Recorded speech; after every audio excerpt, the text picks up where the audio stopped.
first thing you got to do with the allegedly four most powerful motorcycles in the Milky Way is to prove it.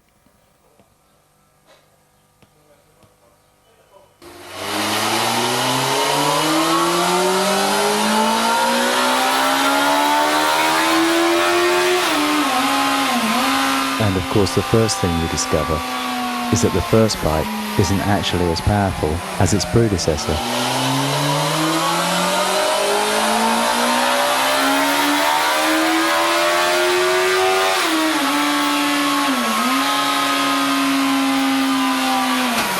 That's right. For the second time of asking, Yamaha's fabled R1 turfed out less actual horsepower than the Thunder Race. 136 rear-wheel horses.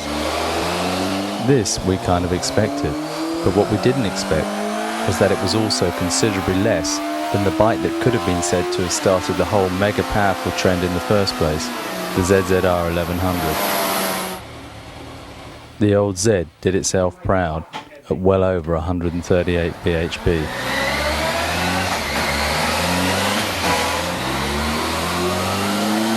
But if the R1's output was a surprise, the Bird's modest delivery was almost shocking.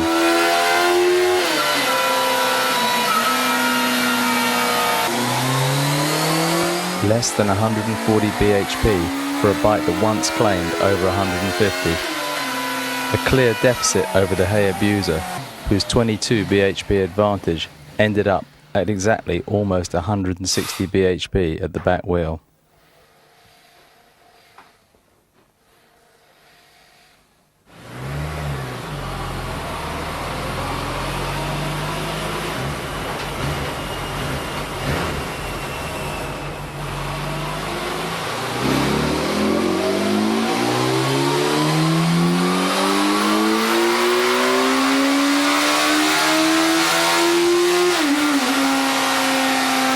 You've only got to listen to the Suzuki screaming induction to know that nothing else at the moment really comes close.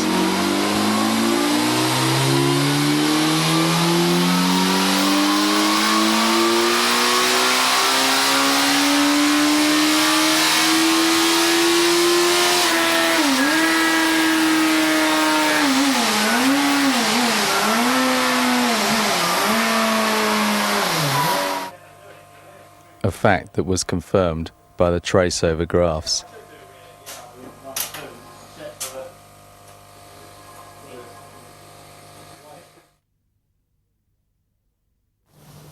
Having already run the R1 and the ZZR at the strip, we needed only dial in the Busa and the Bird.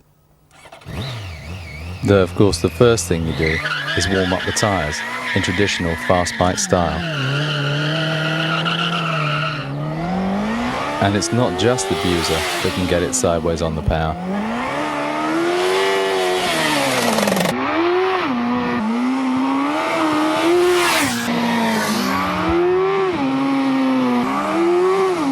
And all this without even feathering the clutch. Considering how many stupid safety aids the Bird's encumbered with to prevent you having fun, it availed itself remarkably well.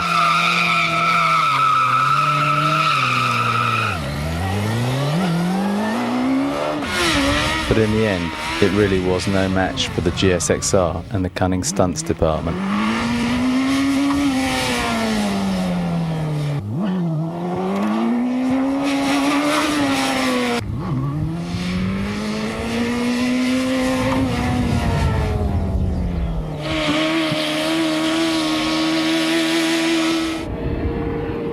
And try as it might, it was never going to match it for top speed either. 178 miles an hour.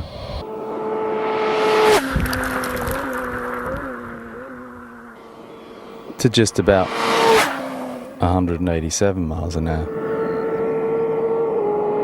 And here's the difference in real life.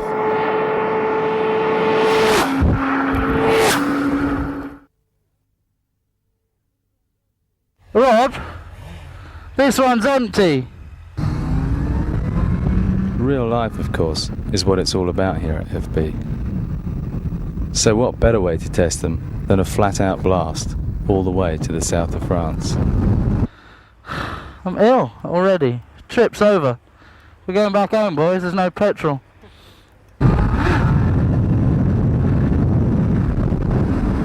But if I start fucking hitting it.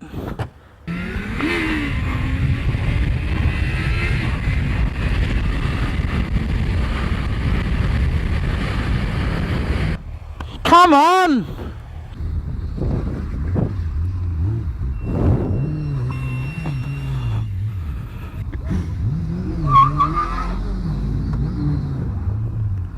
Oh fuck!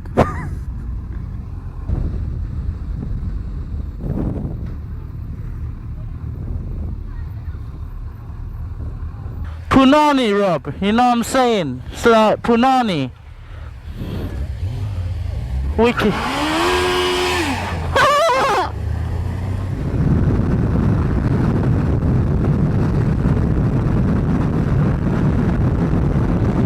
The boys' brief was to take it easy in England, so of course we've speeded the background up.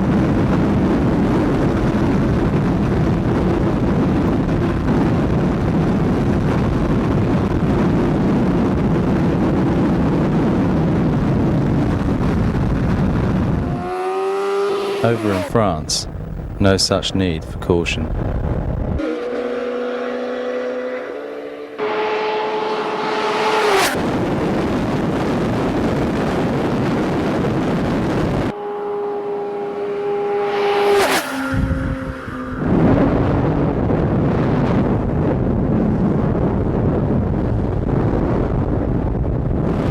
And with the bird flat out for the first time, User showed its real-time advantage, sneaking past 12 miles an hour faster.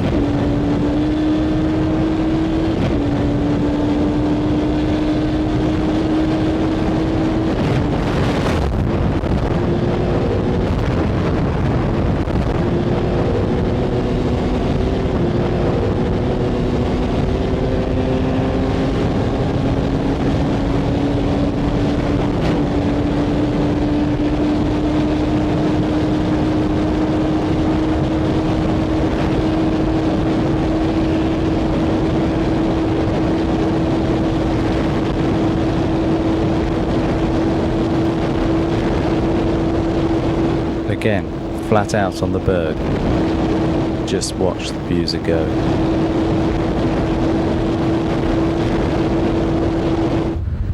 The first petrol stop gave Ollie and Jimmy the chance to catch up, but with Jimmy's legendary nighttime vision worrying everybody else around him, we decided it'd be a better idea to retire gracefully and do the whole coast-to-coast kick in the morning. Did I say gracefully? Shaky seems to have adopted Jimmy's mantle of mechanical anarchist rather well, don't you think? I couldn't pick it back up. I was like stuck. It's a quick pickup.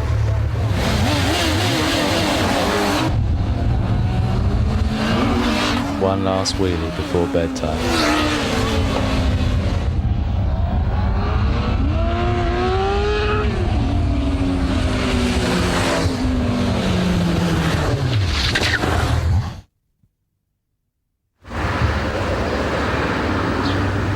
Dawn in a peaceful French town. Shaky, that's right. I want Shaky to ride the Punani. I want Frosty on the mothership. Shaky always wants to I take the blue cat, you know what I'm saying? And like you can go on the biplane over there. That thing still has propellers, man.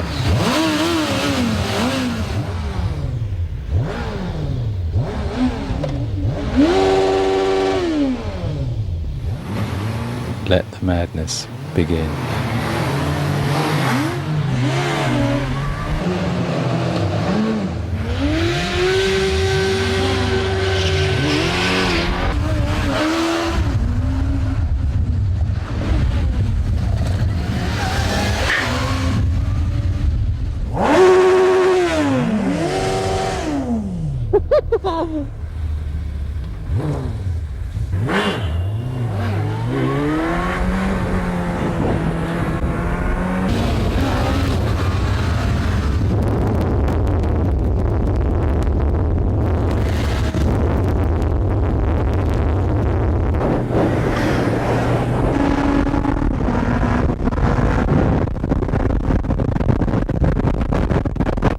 First thing the boys have got to do is sort out the longest wheelie champion. Shakes is still ahead, but Frosty's catching up pretty fast. Check this out.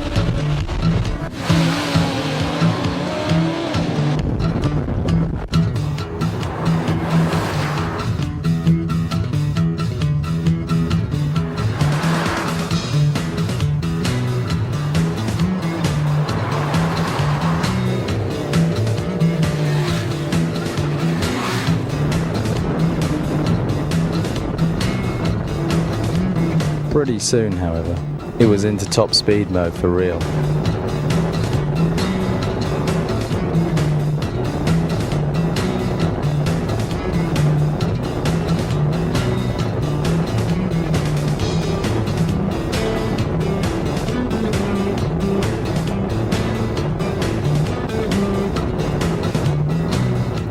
And we mean top speed. The R1's indicating 190 miles an hour when the Buser flies past.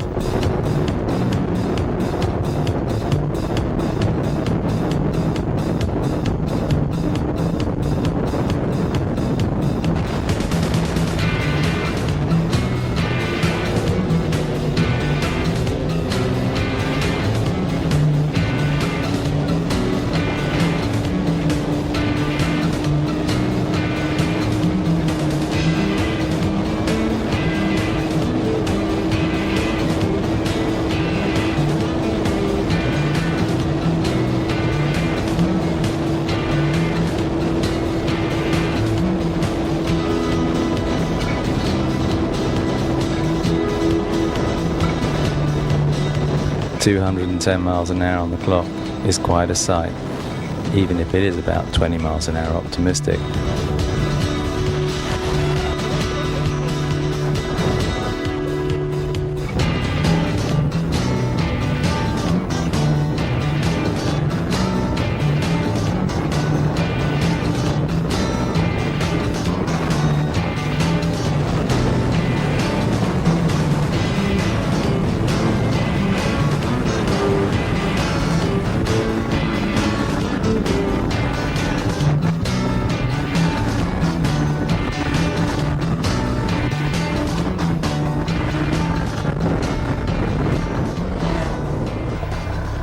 Come on.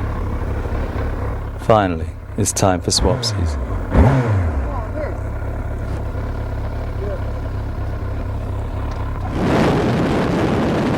And now that he's on the Buser, Shaky is obviously anticipating takeoff, because he's wearing a parachute.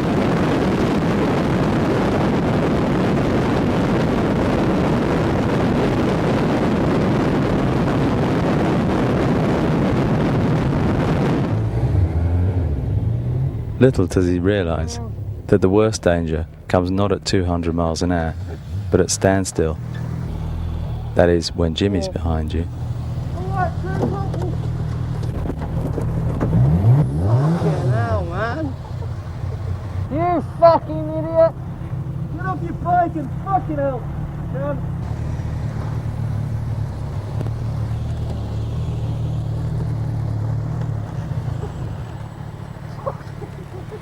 Unbelievable.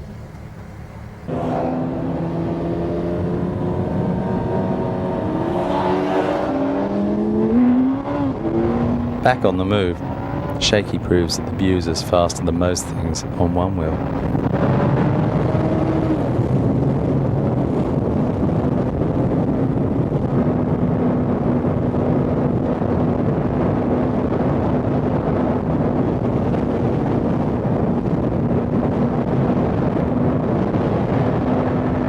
most certainly on 2.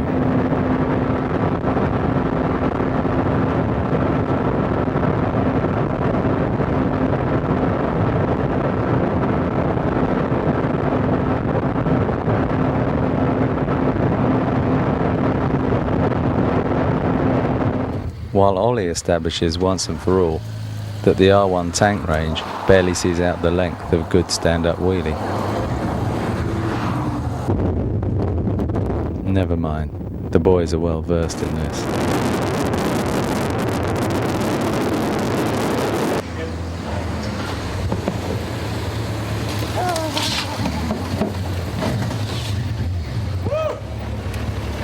Anyone seen the Jew? He's done that before. The bollocks has the mothership.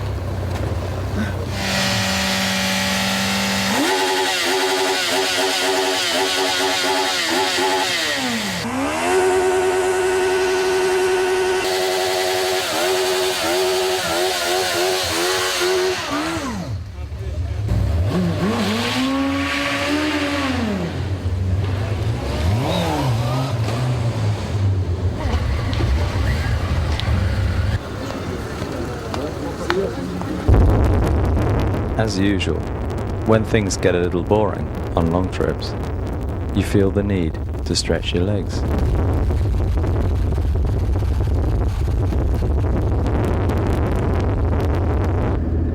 In more ways than one.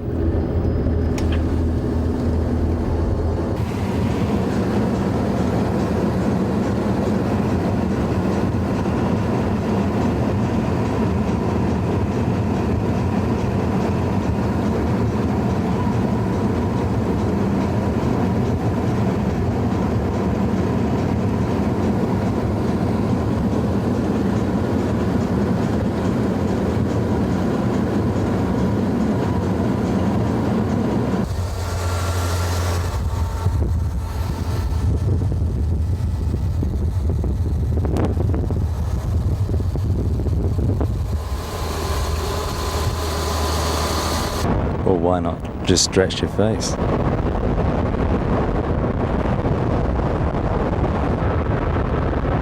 Back to serious business.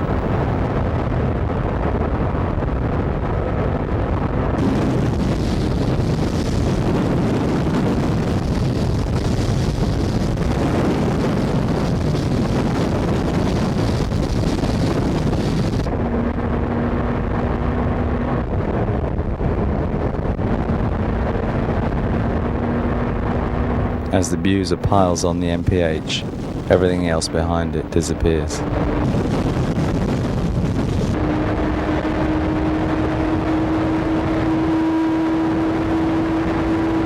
This time, showing a monumental 215 miles an hour on the clock.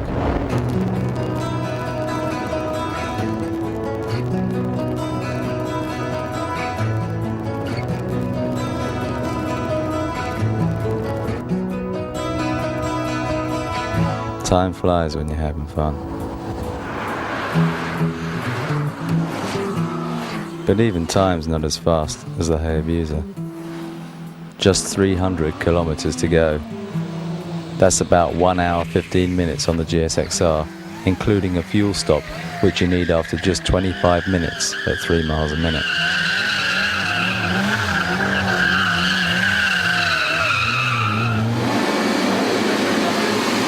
Not to mention a little heat. And a bit of practice for the ZZR suspension.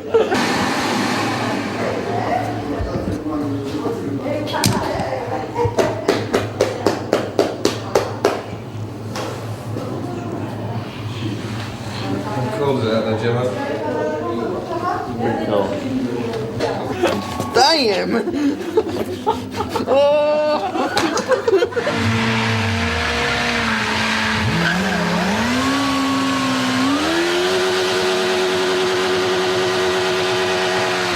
Another petrol station, another sacrifice.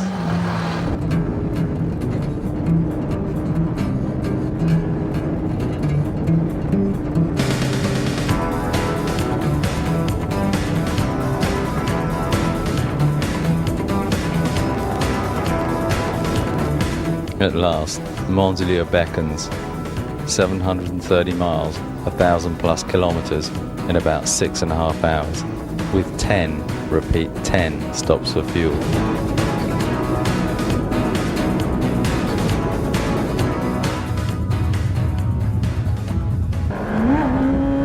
That's got to be worth a little celebration wheelie, though it was to prove ultimately fatal for the ZZR.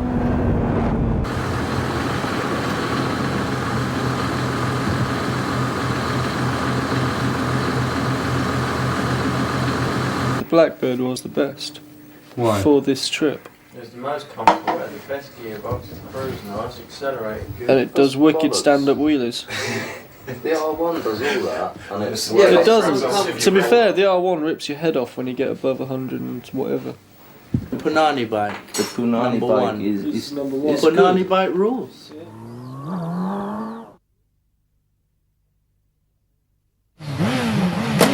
Amazingly, though the boys were still raring to go after 3 hours sleep, the Red Baron, aka the ZZR, was feeling a little jaded. 1 down, 3 to go.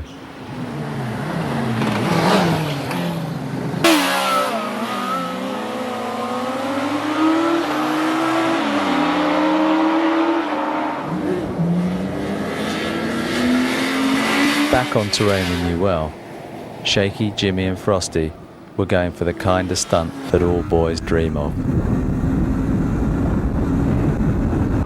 A 3-up.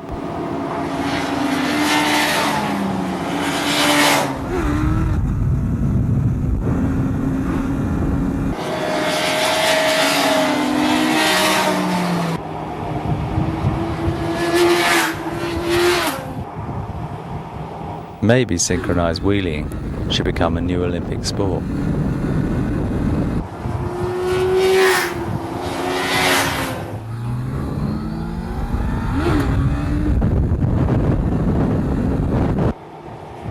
If it did, there's no doubt which team would take the gold.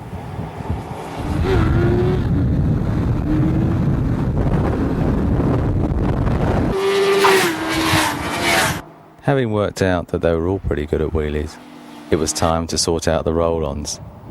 Just check out the distinct darkies all 3 bikes leave.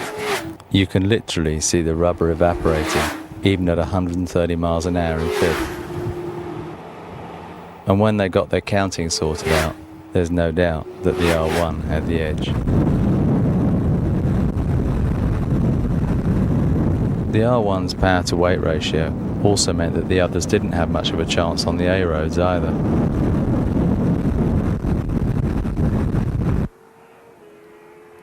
Though the heavier bikes did look a lot more stable.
You can only take so much of 150 mile an hour A-roading, however, and a short wheelie intermission is the perfect way to unwind.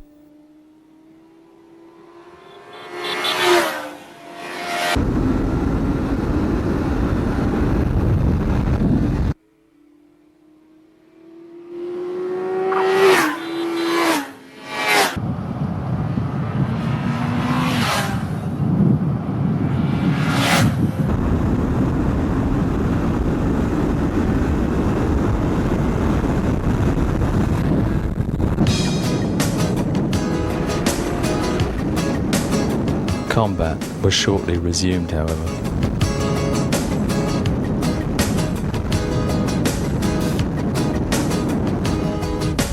And on possibly the scariest road in the whole of the south of France. You couldn't imagine a worse place to match Jimmy and Frosty with a bird and abuser than the Leluc to Le Gard road, especially when you've got Shane up front on an R1.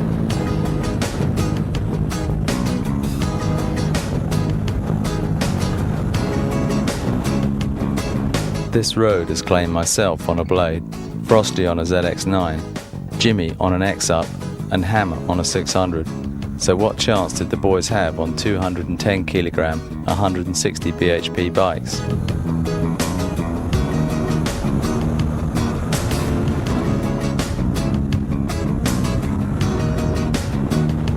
Against the 175 kilogram R1, none, quite frankly.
Amazingly, apart from nearly ramming the village cafe on the last hairpin, they all survived.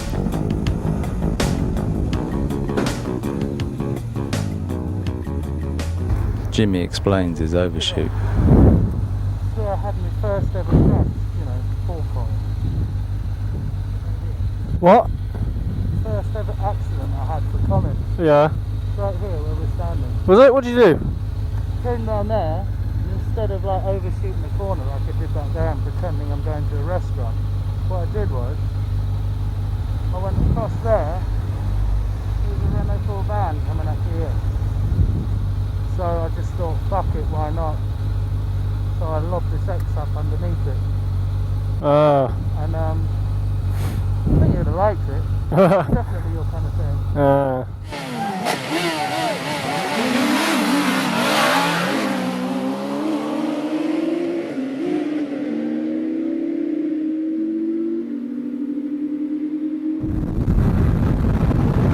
Down from the village, the longer, faster, smoother bends are much more suited to the heavier weight, higher horsepower bikes, and for once they can almost live with the R1.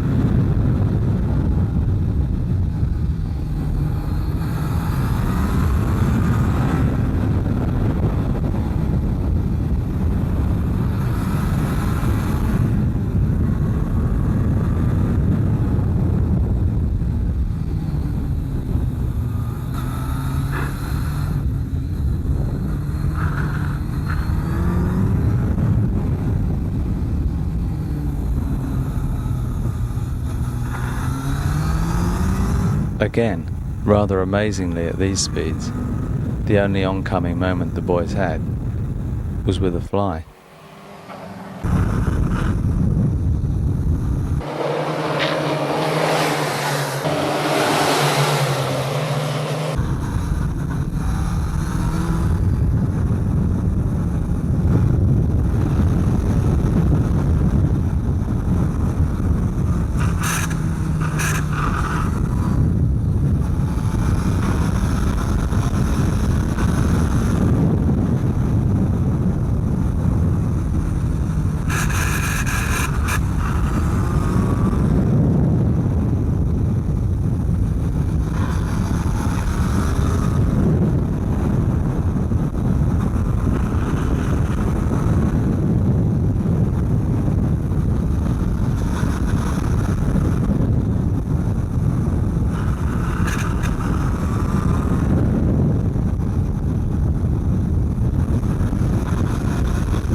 Day 3.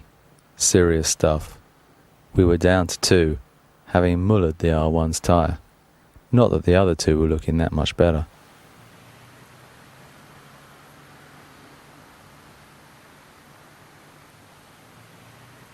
Actually, considering we were headed for the 10-day pass, this was no bad thing, because someone would have surely died trying to keep up with a Yamaha in a place where the runoffs consist of 1,000-metre ravines.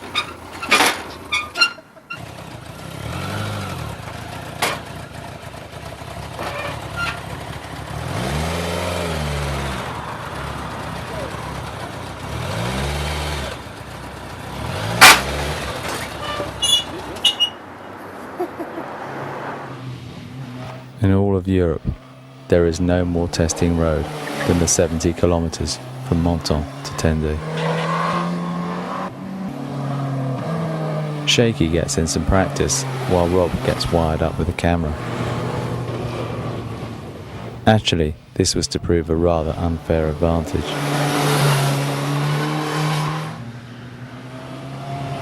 As first run up, Rob very nearly collides with the wall. Just check that suspension wallow.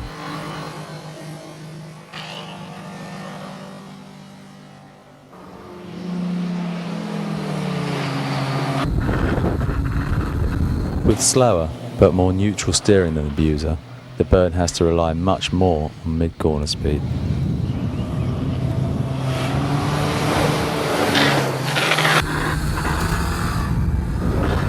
Unfortunately, that just means it decks out everywhere.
With its link braking system, neither can the Honda be backed in like the Suzuki.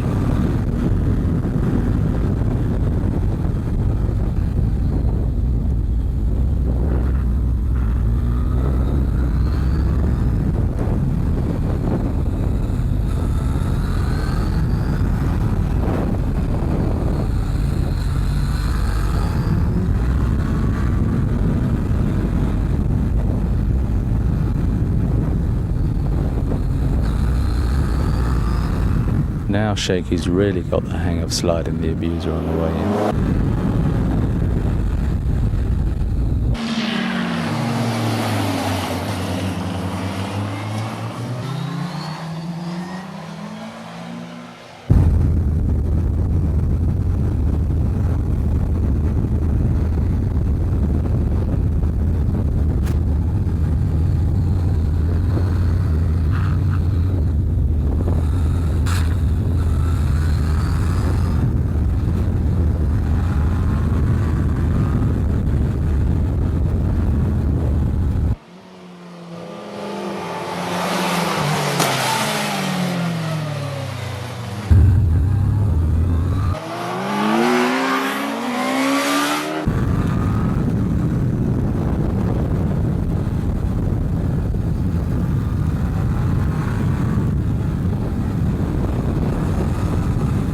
as you can see, even when the bird gets ahead for a couple of corners, the abuser's got it all covered.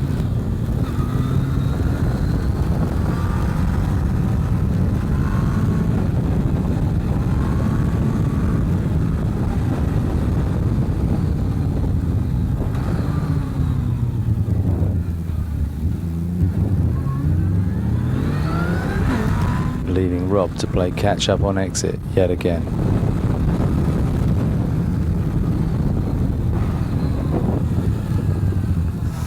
Fucking hell.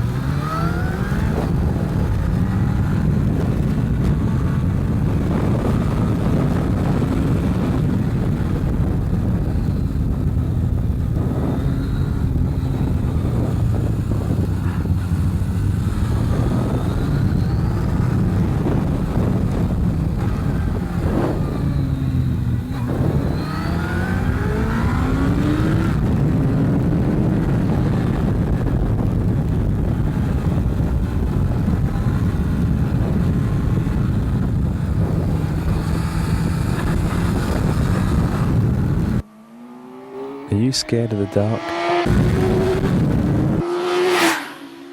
You should be, at 130 miles an hour.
The other side of the village of Sospel, and if you thought sliding it in looked pretty fierce, you ain't seen nothing yet.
wait for it, the trip's first unadulterated pure power slide. As it happens, the first of hundreds.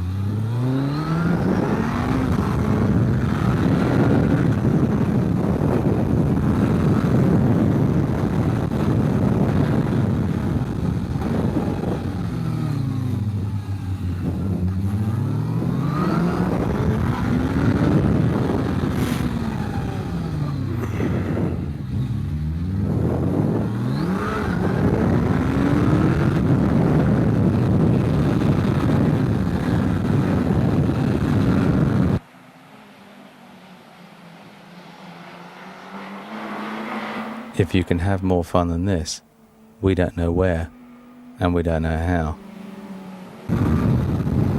I mean, these ain't exactly little moments. No siree, they're tire-smoking, GP500 style power slides.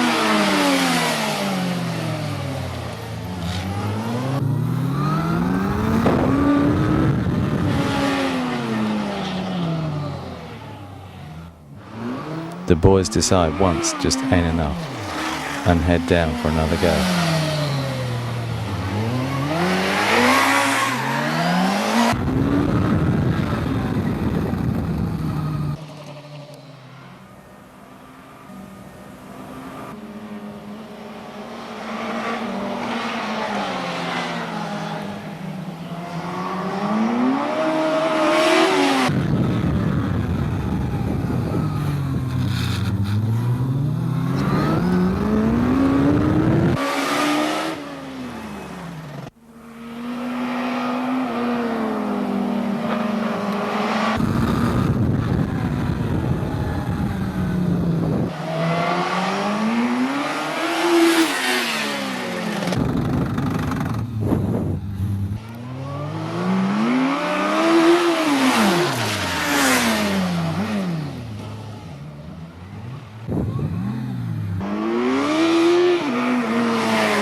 So how do you top that?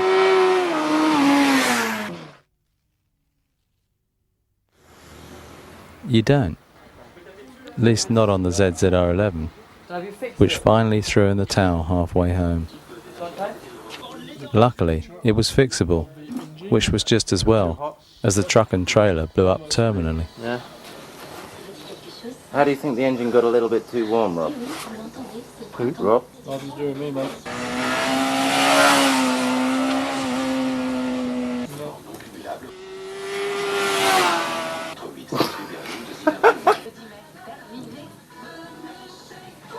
Any news? Well, it's nearly fucking done. It's all together and it's running. But get one.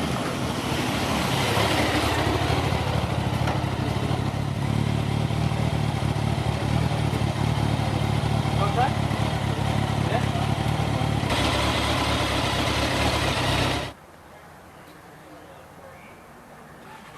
3 bikes, but barely one tyre between them.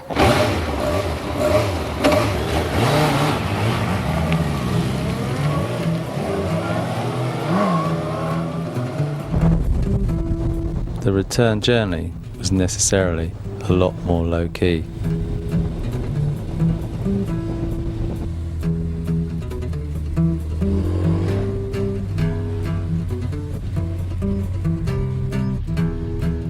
With an embargo of 120 miles an hour on all 3 bikes, and the steels of the Hayabusa's rear tyre already showing through, it was a very, very restrained return journey.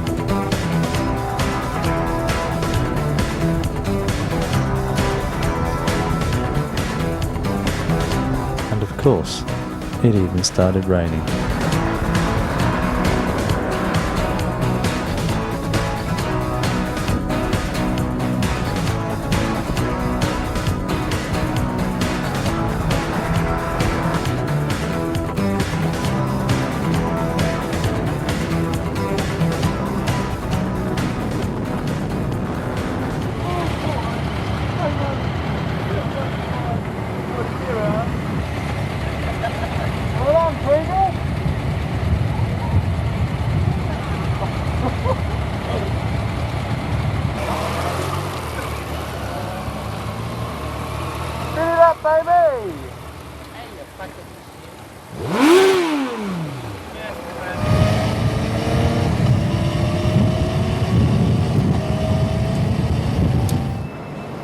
think you should do some stunts, Shane. Know what I mean? Donuts, a few stubbies. Not on a brand new tyre. Not on a brand new tyre on. Stoppies you can do. Not Stoppies really. are alright for the motorcycle. Not on a new rear tyre, mate.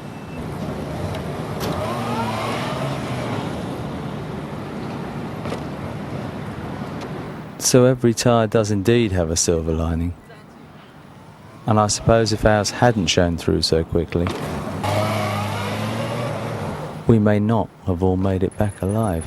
Do you think it's like good for London or not? I was just thinking of your health, Jimmy. You know, I didn't want you riding it all the way back. I'm still gonna have a go, my son. I think it's alright. Yeah, look, look.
Can't get on the bus without me.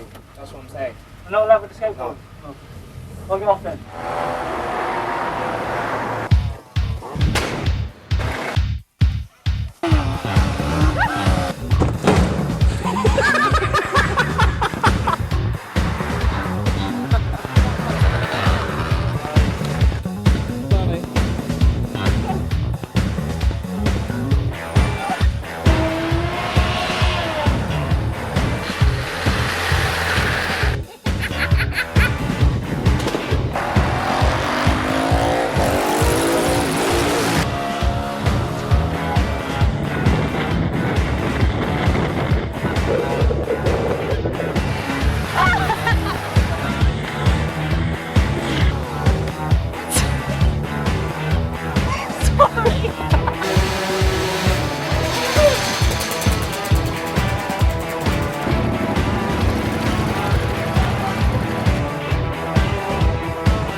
I feel better with stuff into suspenders. It was also Get your ass out of here.